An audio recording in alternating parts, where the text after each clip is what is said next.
আজকে আমার লাইসেন্সটা দুবাই লাইসেন্সটা রেনু করলাম। আগেরটা ছিল 2 বছরের, এখন যেটা রেনু করলাম এটা 5 বছর। এই যে আগের লাইসেন্সটা, আর এই যে নতুন লাইসেন্স।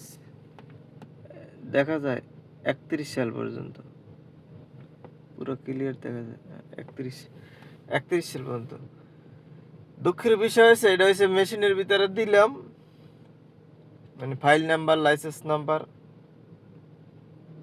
চাপ দিলাম, টাকাটা পে করলাম, লাইসেন্সটা বাইরে গেল রেনু হইয়া। সময় লাগলো কত? 90 সেকেন্ড, মানে 1.5 মিনিট। এই সমস্ত কাজ কামে ডুবাই দেখলে আমাদের বাংলাদেশের খুব আফসোস হয় যে লাইসেন্স রেনু করতে যায় 10 মাস।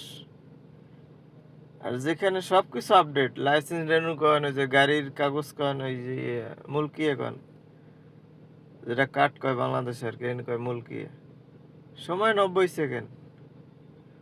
কোনো কিছু নাই, খালি আপনার পেমেন্টটা করবেন, নতুন লাইসেন্স 5 বছরের জন্য আবার পেয়ে গেলাম।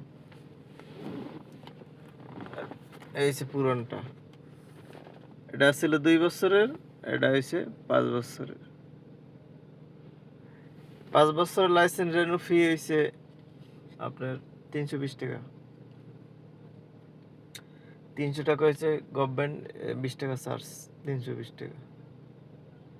সিস্টেম অনেক সুন্দর, কোনো ঝামেলা নাই, কোনো দালালি নাই, কিচ্ছু নাই। বাংলাদেশের দালাল ধরতে ধরতে নিজের জান বাইরে যায়, জুতা খোয়ান লাগে। এখানে কত সুন্দর সিস্টেম, বাহ, খুব সুন্দর।